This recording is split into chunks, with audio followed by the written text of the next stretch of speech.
is the big graphics that Who knows? Hi everyone, I'm Michael Troy Richardson. I'm here with my good friend James Carson. He's a designer, engineer, graphics guy. I'll let him tell you a little bit more. We've known each other for a while. He's helped me with a few logos, and we're here at the Unzipped File podcast. And a little bit about me, I'm an aerial adventure park expert. I investigate accidents, and since then I've created some new products to try and avoid the accidents. But part of what we're doing today is sharing what we can do for the industry and how we can change the world by making someplace fun. And so I'm here with Jim. Jim, why don't you tell us a little bit about your background, how you got into the entertainment industry, and just anything you can help us out with to kind of understand you and what your world looks like. Yeah, sure. Troy. Yeah. You go by Troy or Michael? Yeah, you can call me Troy. Yeah. Troy's a four-letter word in my industry. Well, I'm well versed in four-letter words, okay. So we're okay. That works. So I've worked in the entertainment industry for about 35 years, and primarily now the last 30 years I've been a concept artist. I came up in Hollywood and have worked on probably 80 or 90, mostly high-profile pictures. Can you name any of them? Yeah, recently, let's see, I'll go backwards. I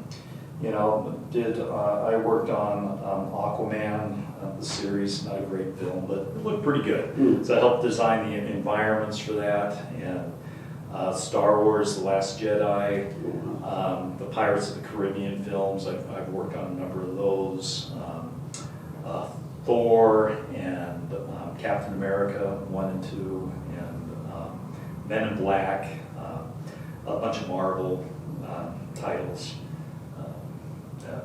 Spider-Man and some others. But I had a pretty fun career.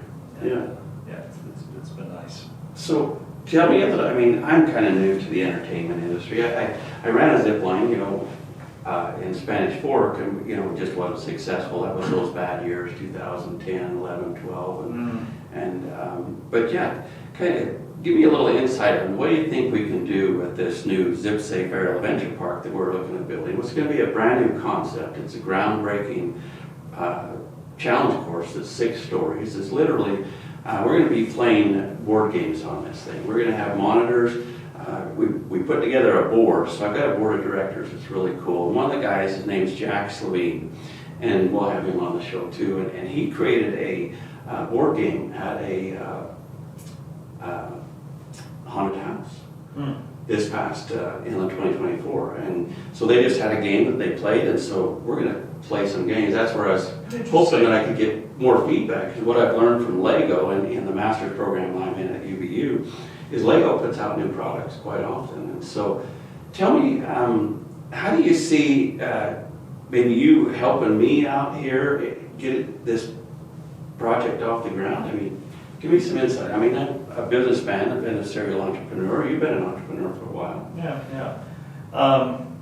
Well, first off, I think one of the keys, and with our discussions we've had already, is it's important with any new venture or any kind of entertainment really is to stand out. People like to see something new, experience something new.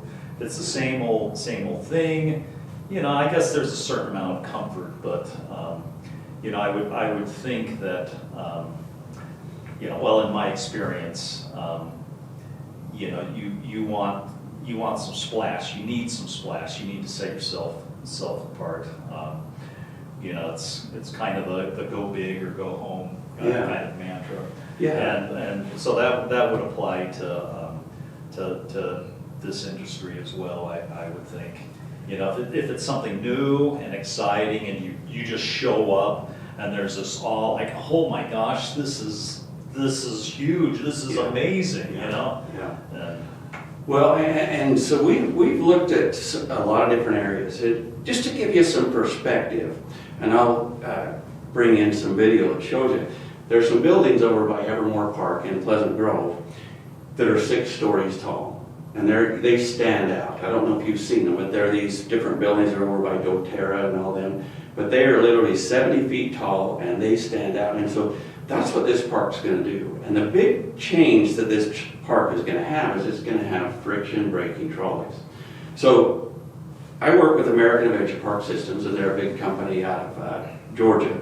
They have 107 ziplines on 300 acres. But we can put 100 ziplines on 5 acres. Literally 5 acres, because, well, you've had some experience with my zipline trolleys. We went over to class ropes, and I had Jim and his son Josh, and and we were different weights. Josh is a big boy, and so I was kind of enjoying watching his slow down when he was using the trolley. And then we also know what happened when you get going too fast with the other type of trolley. It's pulley, actually, two-wheel pulley. Yeah. But what do you think of that? I mean, tell me a little bit more on, like your graphics background. What do you think, what are we going to need to do to really attract people visually? Because that's your specialty. Visually, well, I think it still goes back to, the awe factor. If there's, something that is, it's like, wow, this is so cool. That's a big plus. Speaking of I don't think this is one of the buildings you were talking about, but the grid in Pleasant Grove, right in that area. Okay. We, my wife and I actually designed the interior of the grid, Nice. of the lobby area, and the locals, many of you have been there. It's really cool, Yeah. and we designed it with just that in mind. That you want to go in there and say, "This is cool." Your immediate reaction as soon as you step through the doors is, "This is something a little bit different." This is cool. Well, and that goes right back to your wife. Your wife runs a company called Stage 7? Stage 7. Stage 7. And I was at the St. George Parade of Homes this year, and I was able to go in and see some of her work again. And what blew me away is, here we are, friends of yours, so we're kind of like shining ours. But people were saying, "Man, this looks really nice." Who decorated this stuff? They were really, going to that point. And I noticed the same thing. Me and my wife go to a few home shows, and you can tell when the decorations are just not really thoughtful. Mm-hmm. And so that's where I think I can bring you guys in to show me what we can do. What doesn't look appealing, so to speak? Well, yeah, and that applies to anything. If you go in and feel either comfortable or in awe or whatever, it creates an emotional response. You feel like you belong, and you can, it's not only good business practice, but you're creating a nice positive environment for your clients or future clients. Well, and that's exactly where I'm going with this. One of the things or words that I picked up on, and we're kind of wordy people, and I got a technical writing degree, and you helped me.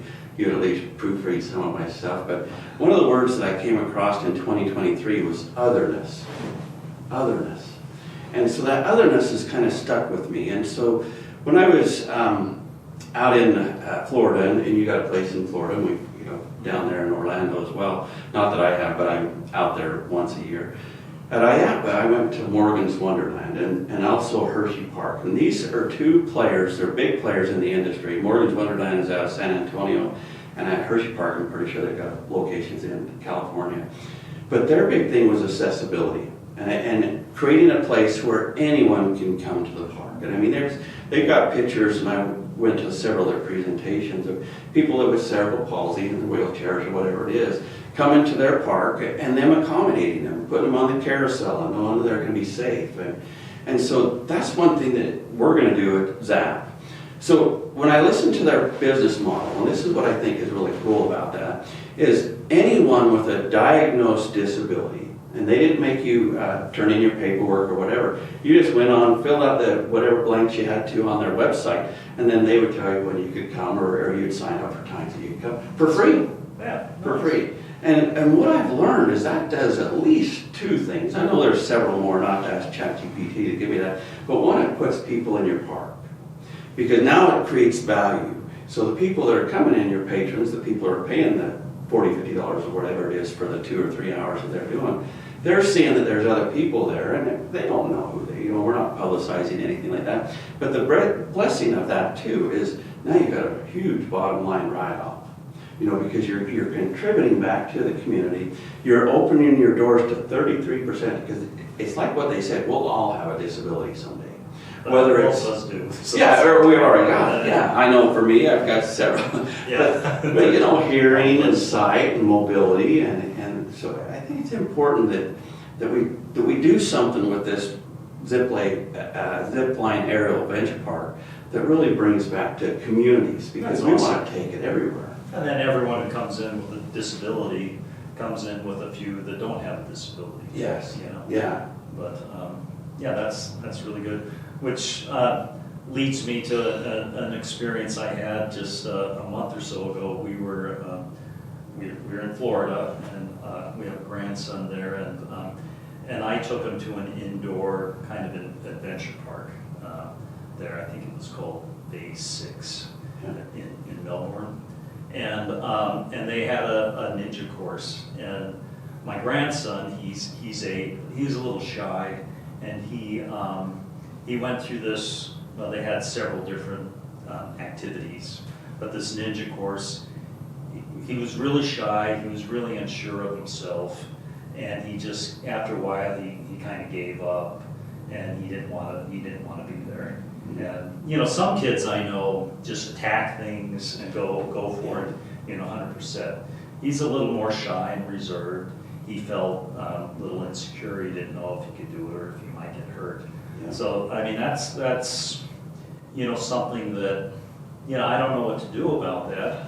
Yeah. If there's a way to approach that, but if there's a way to help someone like Ollie feel a little more secure and a little more confident, in an arena like that to go forward, because that can be scary, for adults, but especially for younger kids. For sure, and I can see. So one of the things that we want to do is an all abilities park. I've got friends that are he just built one in. His name's Mike Barker. He's with the PRCA. He's past president of the Professional Road Course Association.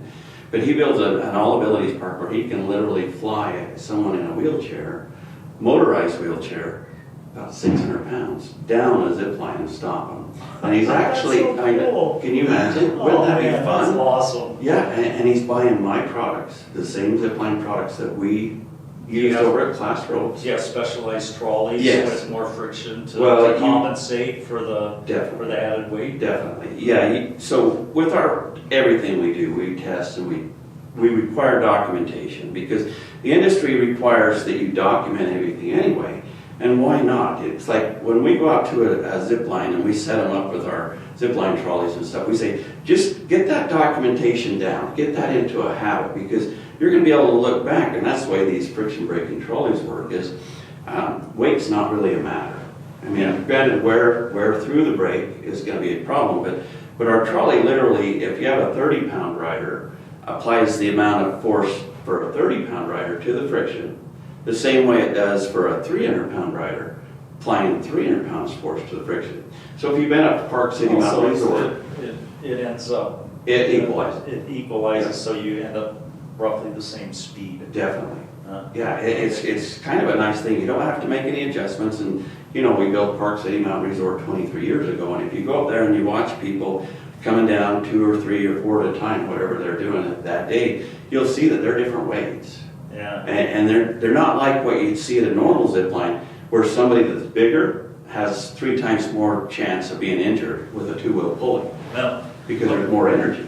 Well, we went to Costa Rica a few years ago, and we did one of the long zip line courses there, and there's kind of a test the waters line at first, kind of a bunny hill, or I don't know what it's called, but my wife went on that, and she at the end she kind of flipped a little. She didn't flip over, but it was a pretty violent stop. So she said, "I'm not doing this." Yeah. And so she didn't we didn't get our money back or anything. It was like Yeah. $100. Well, you probably made a good choice, because I've seen some real serious accidents in some of those areas. And what do you do when you get into an accident down there? Now you gotta get medical care. Well, yeah, and so the thing is, if that had been, I would think if it was more properly designed, those trolleys, or it compensated for those things, she probably would have come in for a soft landing. She probably would have gone on the whole course and had a really nice time. And instead, you know, she just went back and kind of waited for us for an hour and a half, or however long it was. Yeah, and that's exactly what we don't want to do at our park. You know, we want our park to have, you know, accommodations for everybody, you know, and so you don't have to leave part of the family home, because, you know, they might be on the autism spectrum, and they might have different lighting issues, and if they put in the information, you know, we might be able to, you know, accommodate and say, okay, yeah, we've got this person coming there, they've got this lighting spectrum, you know, we don't want the lights to be doing this, and That's this. cool. Yeah, and because that's why we want people to sign up, you know, we want to include everyone. The world has gotten to that point where it's like we're excluding ourselves, we're looking at this black mirror all day long, and I mean, you can see your reflection in it, and it definitely knows who you are.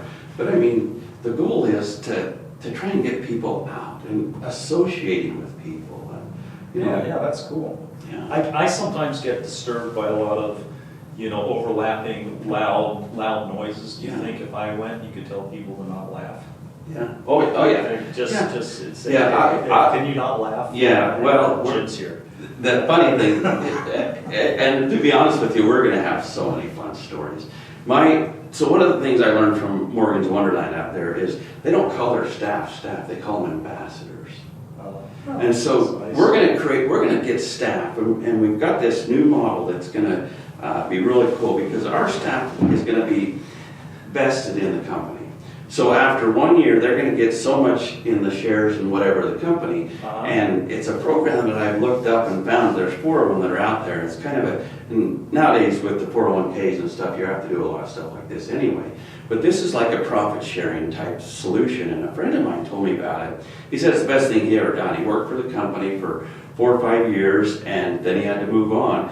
But they made him wait 1 year. Once if he quits, if you get fired, they'll just pay you out or whatever, you know, your portion of whatever. But he said now he gets a dividend every 3 months, Even though he doesn't work there. Isn't that a cool idea? Well, we've discussed that with our business, the Stage 7 Design, and doing that with our employees. Cause, anything.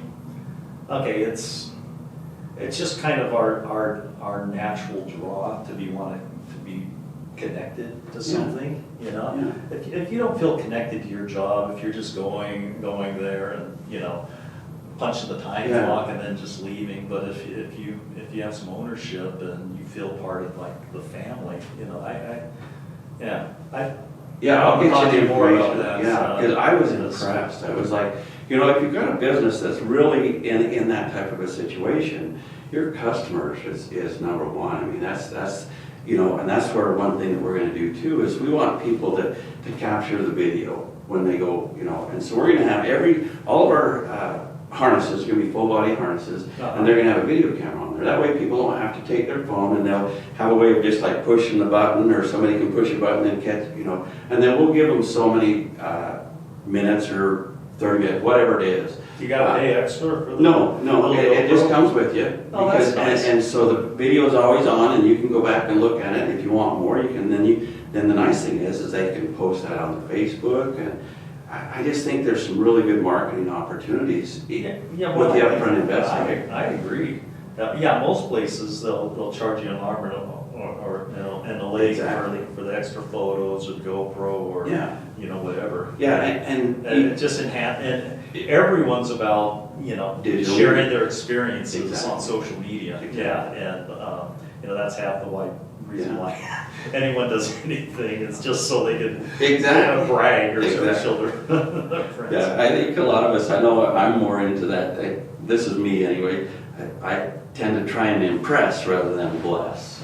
And I want our park to be more of a bless rather than impress. And, you know, I look at it this way. If you come to our park and you are unhappy and you go home with the same unhappiness, then we won't make you pay. Because we want our team to really pay attention. The customer is the most important person there. And when you make them that, they feel valued. And that value has a lot more value than just the money that comes in, because now you're making a difference in somebody's life. Yeah. And you're having just a nice time of connection with everyone. Exactly. Yeah, that's and that's why, you know, part of so I put my board together, and one of the things that I did with my board of directors, I pulled them from 1 Million Cups, which is this small business development center where we shoot this, and then I pulled them from Toastmasters, because I saw how some of these people could really entertain people. And I'm thinking, that's what, people want to be entertained. You think about our experience when we were at the ropes course. Tell me, I mean, what was that experience like for you in Costa Rica as well as over here at class? I think they were both good. Actually, there's elements. I mean, class was much smaller than the Ziplines in Costa Rica and other ones I've done in the past. But it was, well, they're called challenge courses, right? Yeah, challenge. And it was more challenging because you had to climb up through things and over rope bridges and work your way across. So it was. Yeah. I would say that was more fun. Versus Costa Rica, which was more breathtaking, flying and, through the forests and going, through all that. But, I like a challenge. I think a lot of people do. Yeah. So I probably had more quote unquote fun just at the little class ropes course. Yeah, and that's where we want to make this kind of more of an interactive or play as you go. We want it to be where people can show up, maybe pick a game they want to play. Maybe there are just 2 of them. I don't know.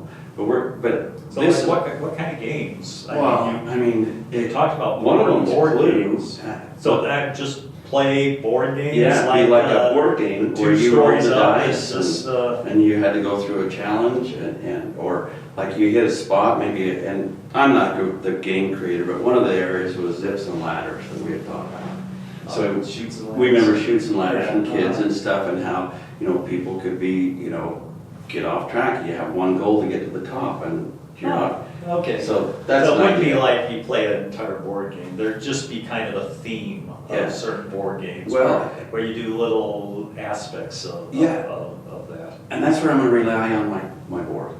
Dax Levine, with him creating that, I think it was like a clue game that they played in a haunted house. And what I'm going to do, and this is what I like to do, is I like to do the market research. I like to go out and find out who's doing what before we even build anything. And that's why right now, and why I kind of brought you in too, is I'm doing that in stage gate 3, which is a model which is kind of like the Agile hybrid type thing.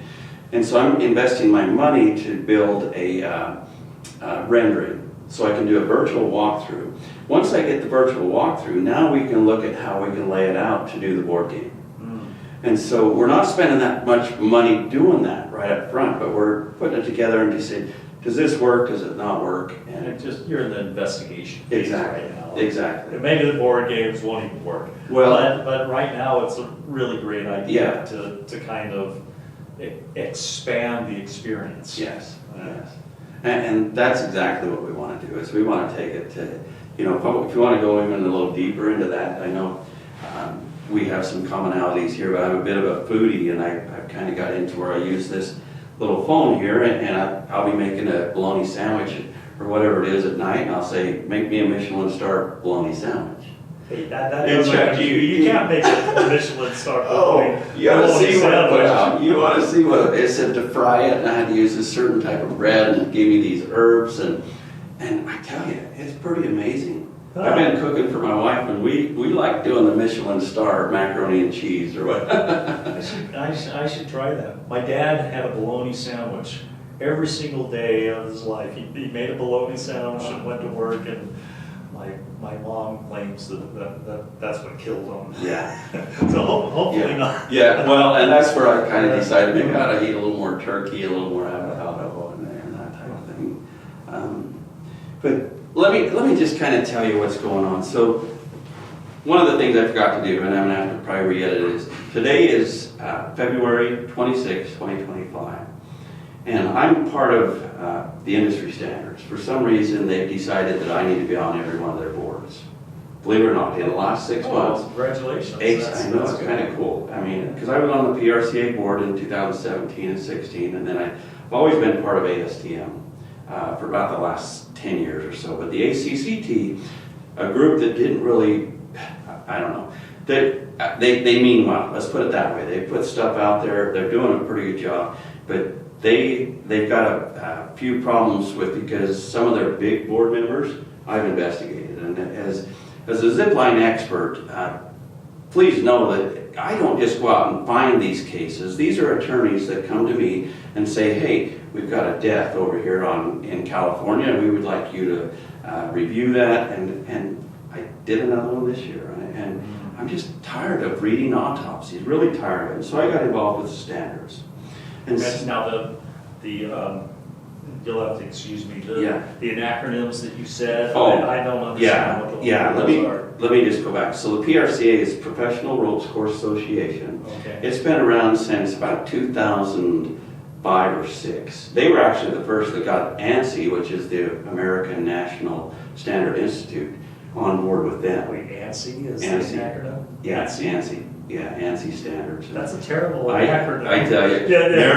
For someone that you want to feel confident about. That's where the PRCA, when they ask, I'm like, wait a minute, are you guys rodeo? ANSI. It's like, I don't know, this makes me antsy. Yeah, exactly. And that's too funny. But then you got ASTM, and they're the oldest standard. They've been around since the late 1890s. So they came in when boiler explosions were happening on trains, because they were making the metal and it wasn't right, and and crazy things, not having the safeties and whatnot. And then the ACCT is the Association for Challenge Course Technology, and they've been around since about 1995, and they put out a standard for decades. And so, but it's nice to be asked to be on their standard, because the zipline industry is really struggling. And I did a calculation on the numbers, and this is heartbreaking, because it's frustrating, because half of all the accidents are braking related. Things that we solved at Park City Mountain Resort, half of them can be fixed just with an emergency brake, a spring array. Yeah. Something simple, and they don't even have to buy it from me. But the thing that I'm trying to get at is we need the safety to be more important, because it's one of the things that some of the industry has done is they kind of went off of public opinion. And that's okay for some things, but if you don't understand the physics behind things, then you're putting people at risk. And so one of the phrases that I like to bring up in meeting is, we prefer facts over conjecture. Because it was conjecture that led the ACCT to say, okay, at 6 miles per hour, you need an emergency brake. But then they never defined that, because they probably didn't investigate. All these different accidents happened. What were the speeds? What was the different coefficients? Exactly. All that. And that's where it's like, yeah, they might get it a little bit, but the problem that they did, a lot of the industry is still doing this, but they're saying gravity braking. So gravity is not a braking system. Gravity is an acceleration in physics. And so what they do is they rely on the rider coming down and hit the lowest point of the zip line and then going uphill. Well, the problem with that is temperature has a bigger effect than gravity, because what that temperature on that steel does is it lifts that lowest point. So now you have less distance coming out on a cold day than you would on a hot day. And that's why the industry, they should have known this. I mean, they should have, every time we were running 80-pound riders, at 3 in the afternoon, we have to rescue them.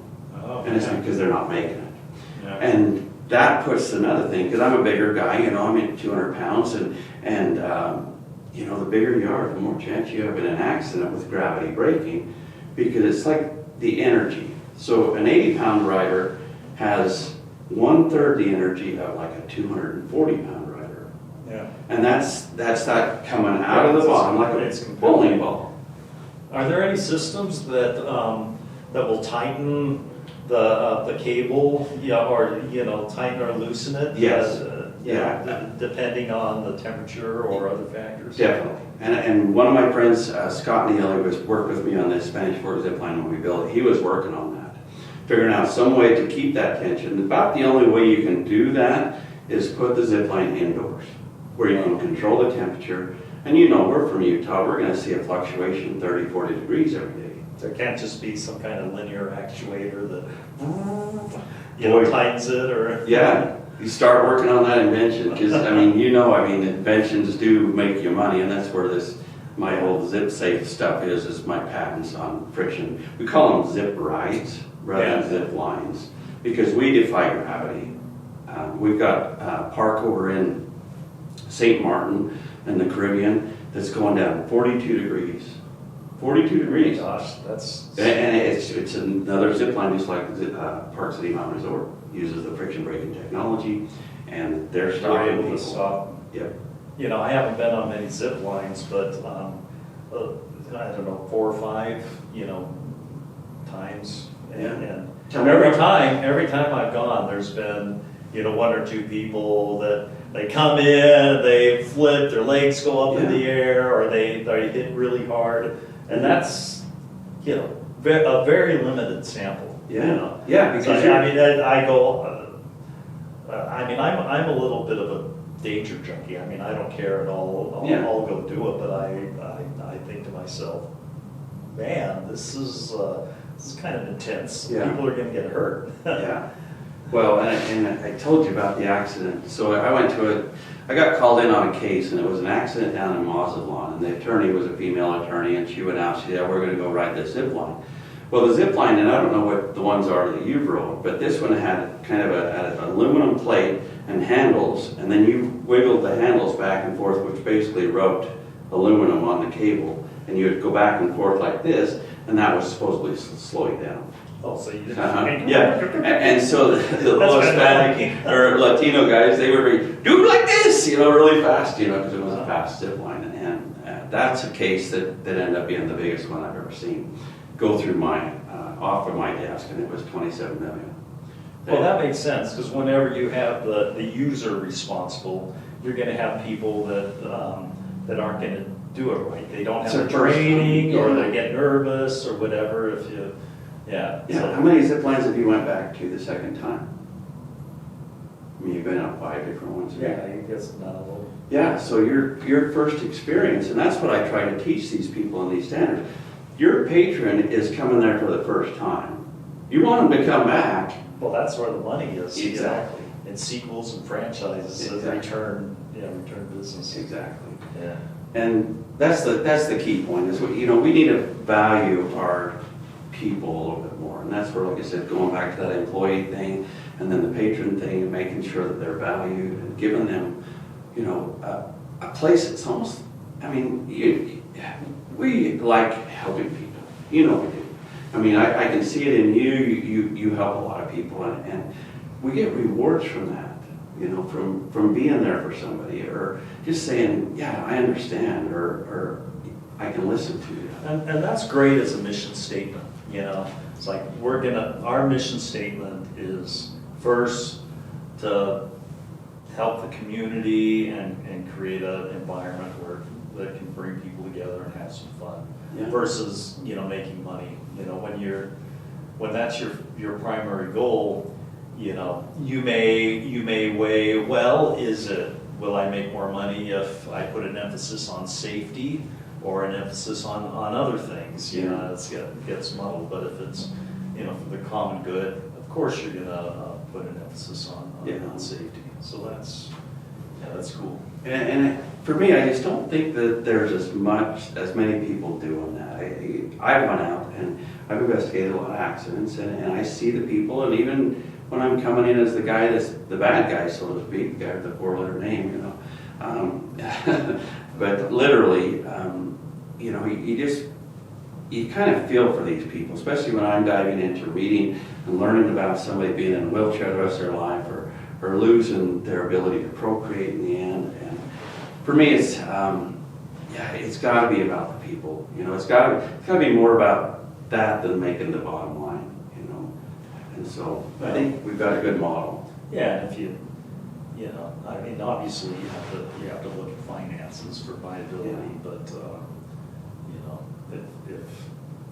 if you know, profitability is the you know, is the first and it ends there, then Yeah. you're in trouble.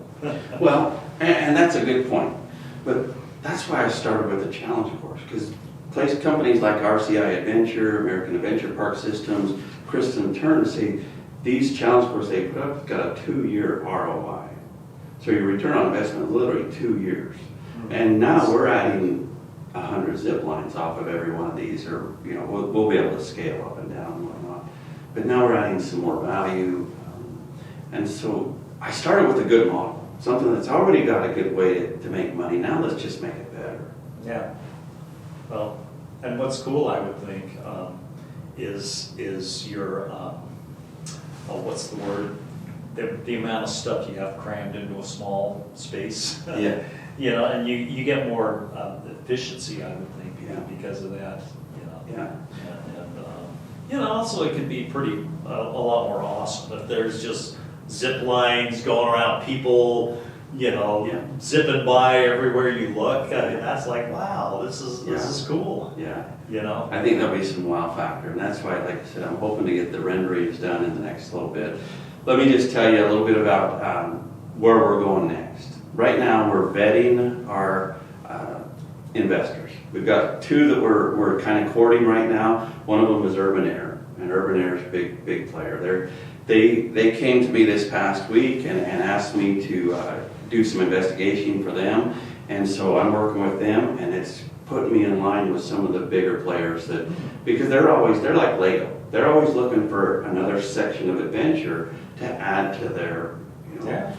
And one of the things I've liked about Urban Air is this kind of blew me away. When they called me and they wanted me to work for the defense side, I said, you know that most, if not, well, you have more zipline or trampoline court accidents that I've investigated, maybe because there's so many. So I've investigated 6 with them, and I said, is that going to be a problem? You know, and what I started learning with Urban Air as I did these cases is I would write these reports and always make it a point to tell them what they could do better. And what I saw with Urban Air is they were implementing that. So one of the things that I've tried to teach them too is when they go out and do inspections, like on a course, if you're going out and about, we want you to not just check the boxes. We want you to walk up there, look at it, take a picture, check the box, make sure it's good. And so now we're training our staff to be all inspectors. Mm-hmm. So all of our staff's going to know if there's a problem with that zip line or whatever it might be, or they're going to know how to defibrillate somebody if they have a heart attack. Yeah. I mean, and so that's kind of where we're at. We're going to that. Did you have anything else that you wanted to? Because I'm excited to see where you guys can help me with like the design. Because I'm not going to build anything without saying, hey, Jim, Sam, let's tell me what needs to be changed. Oh, yeah. Well, yeah. I mean, there's just a lot of pieces of the puzzle, I think, to make a complete experience. Yeah. And I can't do it all. You know. That's why I've got you here. That's why I'm talking to you. So you get you thinking about what role you can play in helping make this. Yeah. I mean, when we design a movie, usually you have kind of a theme that you develop, and that's one of the first things you do when you're exploring. What's the language? What's the world like if it's a world building thing? Yeah. And then you establish kind of the visual Bible or direction of the world that your film takes place. And the same thing would apply to your area. What kind of theme or world or whatever do you want to create? Yeah. And a cohesion around that. Whether it's a 1950s drag racing thing or whatever, or a futuristic environment, or whatever that may be, but the more cohesive that language and experience can be, usually the more successful it is. Yeah, that brings up a good question for you. So what kind of market research would you do? I mean, you get the video or the film done, and then do you just release it, or would you get some feedback, or tell me a little bit about that process? Well, I don't know if there's market research. I mean, that's a little bit different a film than an actual bricks and mortar, venue like yours, which would probably be more research driven. But in film, usually it just starts with vision, and you play around with what works. I mean, in film, story is king, and everything is around building stories. So, if you have visuals that contradict with your story or your characters or whatever, maybe the story's more simple and you over design something really big, even though it's cool, it doesn't mesh. Yeah. So you need to have some cohesion. It's important to have some kind of singular vision. Mm-hmm. And yeah, because I get dreaming too big, I think, at times, and 'cause I want to put a Michelin star restaurant on top of this challenge course. So. Oh well, maybe that's big is good. Yeah. Especially in the entertainment and amusement park. Yeah, if you can kind of the visually stunning rides and amusement parks always have the longest lines. And that's that would be important for you, I think, to really establish a strong theme where you just go in there. It's a different world. And well, and I guarantee you, IAPA every year, because I don't know whether we'll get this off the ground or whatever this year, but going to IAPA and seeing, where everybody's drawn to, because these are brand new ride type things, brand new attractions. And it was 2 years ago I saw this one, and this one place had the biggest line all the time. And it was just like, they'd go in, and I don't know if it was like laser tag or something, but they had figured out a way to where people were really having fun, and it was really the talk of IAPA. It became, there was always a big line there, and that's the type of market research we want to do, so we know how to, give the public what they want. That's the way to do it. Yeah. So, trying to think if there's anything else I have questions for you, but maybe just give me a little background on what was the braking system at these different places that you went to? Was it always gravity braking? Yeah, it was all gravity braking. Was there at ropes course we use your trolleys, which had the friction braking, which along with the gravity braking. Yeah, and that's. But they're just friction, and you just come in and hope for the best. Yeah, and figure if you can slow down or not. Which honestly added some adrenaline to it. It makes it more dangerous, but just not quite. If you're not quite sure how you're gonna land, Or what's you at see the end. the people, before or after you, come in with a really hard landing, and it's like whoa, and most of them, with the exception of yours, was the friction braking. Yeah. Well, and that's where we'll probably just end. I want to end with something that's always that I like to bring up. So in Utah, we went ahead and we helped them get the trampoline standard, which is a 2970 standard for ASTM. And so we got on a board, and we got working with the state. And so when I moved back up here a couple of years ago, I called the state and I said, who's doing these third-party inspections, for these trampoline courses? Because in the state, because I'm reading the standard probably at least 5 or 6 times every few months, depending on what standard it is. And so I know what the changes are and what's being changed, and then when they do an update or whatever. But the thing that was getting me was the state wasn't going out and doing any kind of inspection. They weren't checking on these trampoline parks. And this is a kind of a thing for the moms and stuff about these trampoline parks. So I go over to this location, and it's close by here where we're at, and I said, who's doing your third-party inspections? And he said, well, the trampoline park up there in Linden or Pleasant Grove or wherever, they come down and inspect our park, and then we go up and inspect theirs. I see no conflict of interest there. And then we get a high five. And it reminds me of the joke. There's this old man, and he's going to the factory every day, and he's passing this beautiful watchmaker shop, and he stops and he looks at the watches, and he's just enthralled. And the watchmaker sees this man stop every day. Every day. And so one day, the watchmaker goes out and he says, can you tell me, I mean, are you going to buy? He says, well, not really. He says, I come here to find out what time it is so I can blow the horn at noon. And he says, oh, shoot. He says, I listen for the noon horn and reset the clock. I don't know. It didn't turn out. I just thought, that's how the industry is sometimes. But That's funny. yeah, if we can do something better, and give them that, ability to really challenge themselves and push themselves. Because I really believe that we should never limit our challenges. We should challenge our limits. Well, that's what progress is all about, right? I mean, it's just questioning the way we do things, saying, hey, is there something we can do a little bit better? That's progress. Very much so. It's usually incremental. Yeah. But, Well, but if you start right, so one of the things that, and I'm just going to end with this, training is the key. In fact, I asked one year when I heard that braking-related accidents were #1, I contacted the insurance company. I said, tell me, he said, is that really true in your field? Because there are only 2 insurers really right now in the zipline industry.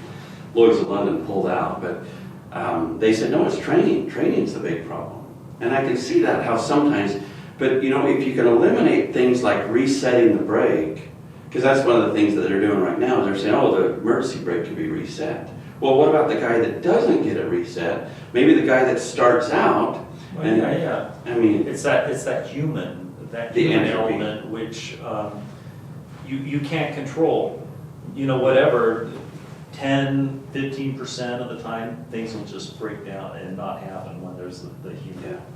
Yeah, and so if it's controlled by that. Exactly. It's like we're human. We're not going to be perfect all the time.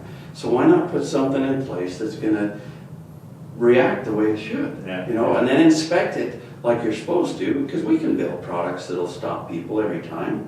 And can you imagine cutting half of all the accidents out of the zipline And industry? their deaths. And the family members. and all the that have, are gone. carnage that goes with everything when you get injured. Yeah, And that's kind of why I'm doing what I'm doing with the Zip Safe, because right now, as a zipline expert, I've investigated almost all the big players, and they don't like it, but I don't try to do it on purpose. It's a random thing like we spoke about earlier. So with this challenge course, we're going to show people that we can come off of any steep zipline up to 42 degrees, 45 degrees, and stop people safely. And if we get people seeing that, they'll start going out to their challenge course in ziplines and go, how come we don't use that? Yeah. Because I went to a girls' camp, and we'll just end on this, and I put the zipline on a girls' camp out there, and the guy was like, oh, we got to have this, everybody going fast, and da-da-da. Well, when I put the trolley on, and I said to the kids, I said, which one do you want? Do you want to ride the fast one or the slow one? They all said slow, which was shocking to me. Maybe they realized that they want that first experience to find out, okay, I'd rather do the slow one than the fast one, because who knows how fast it is. Safe. Test the water. Exactly. So I thought that was good. But Jim, I sure appreciate you being here, and I look forward to working with you in the future. Oh, yeah, it's been fun. Thanks for having me. Hey, thank you. And you can thank Jim for my logo. Have a great day.